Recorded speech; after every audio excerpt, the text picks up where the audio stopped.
too. It's very frustrating. And listen, with all due respect, I'm not asking to cut into your preaching time and things like that. What I'm asking for is churches are a good target audience because they know people in their community and most of them live in that community. So that's a perfect time to sit down with people and say, hey, listen, I've got some information that will help you and your family during a disaster. Yeah.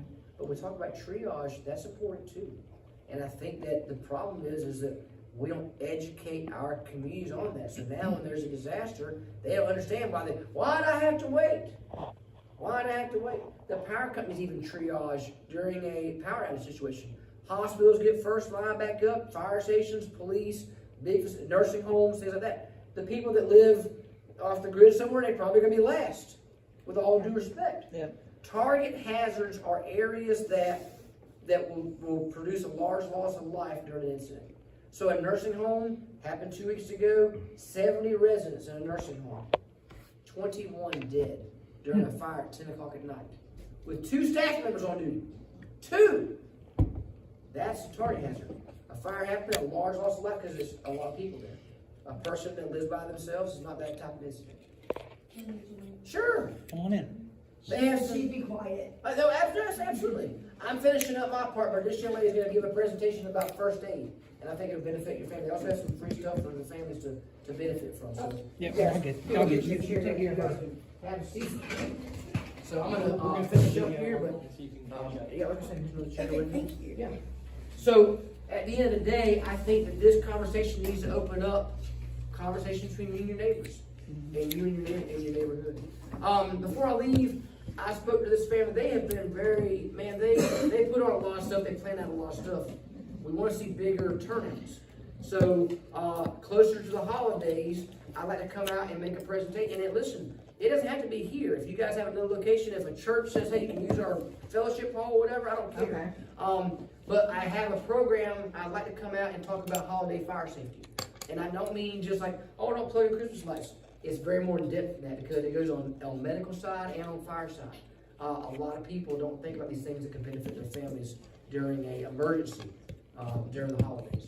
Do you want me to talk about BioLife, or you want to take it? You can talk about it. Okay. Let me. I will say this, and I know they're going to get this out to you guys. I've got some stickers come in. They come in last week. I haven't made the kits up, but when she tells you about the vial of life, please talk about this to your neighbors and your family members because the vial of life, it helps us as paramedics and EMTs.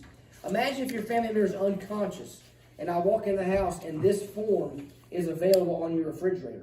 Now, I can read all this information here and know everything about that patient. Because here's what happens.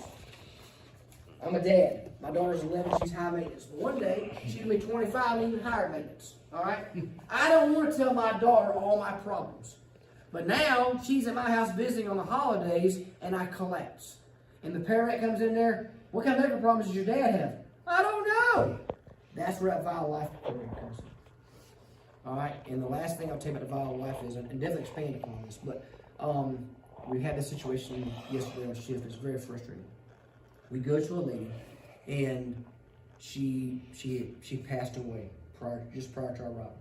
When they called 911, she was looking bad, and she passed away before we got there. We get on scene. The family says they have a DNR. The DNR is a yellow form that tells us, don't resuscitate my loved one. Their wishes are, they don't want anybody pushing hard and fast on their chest.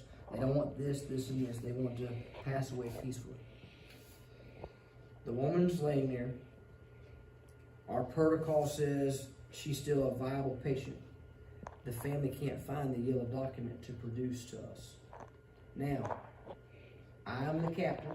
I'm in a jam. I'm in a jam because the family's begging me not to work on their loved one.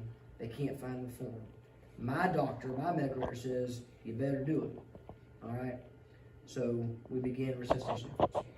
When you see somebody pushing hard and fast on a lady who weighs 81 pounds, breaking all their ribs, trying to resuscitate them when they don't want it, it's horrible. 6 minutes into doing this, they found the DNR. Good grief, right? I'm telling you today, every family in the country should have that vial of life. It should be at the refrigerator, and your DNR form should be in that kit with that. And isn't there a sticker for the front door? Yes. So with the kit, I didn't bring the stickers. They just come in. I gotta get them. But the red sticker that goes with that Vital Life program goes in the front door. That tells every firefighter, EMT, and paramedic where to go to. Hey, go to the refrigerator and look for this. Because back in the day, you would roll up a piece of paper and put it in the refrigerator in a medicine vial. But now, because of so much medical stuff and information that can be used for, the Vital Life is definitely a good thing. And you So just write it on a piece of paper on the door. And absolutely, yeah, like the yeah, Vial of absolutely. Life. Or even if you put that in a Ziploc bag, and you put it on the refrigerator, you can tell EMS when they get on scene, I have the Vital Life, or we have one for my mom, my dad, or something like that. But we want to get these kits out there. And what I do on the holiday thing, we have some smoke alarms to give out, and we have these Vital Life. We'll bring that out as well. Again, there's a lot of things the fire department offers at no charge to help your family be prepared and for their safety.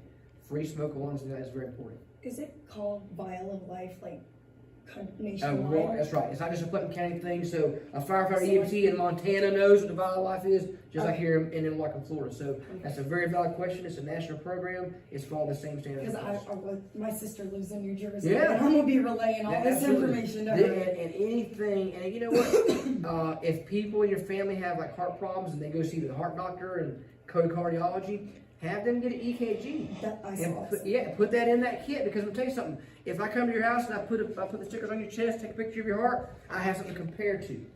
Those are things that make a difference in patient outcomes. So I encourage you guys to use the Vial of Life. I encourage you guys to have a plan for your family, for your neighborhood, and for your community. So I hope that soon we can put this together for the holiday stuff. You have a donor to go get. I gotta get to the bank and go to cheer. I don't want to cheer in the rain. Thank you all very much. Listen. Thank you for coming. No, thank you all for letting me come. I want to say this. I thank this family for what they're doing, because a lot of people don't think it ever happened to them. So if you learned something today, please tell your friends. Please follow these people on social media, because they do other things too that I'm not even aware of. They talk about prepping for food and things. They have a lot of information that they put out there. So please find out how to follow them on Facebook and social media, and learn this information that can make a difference for your family as well. All right. Thank you. So, thank y'all so much. Have a great day. And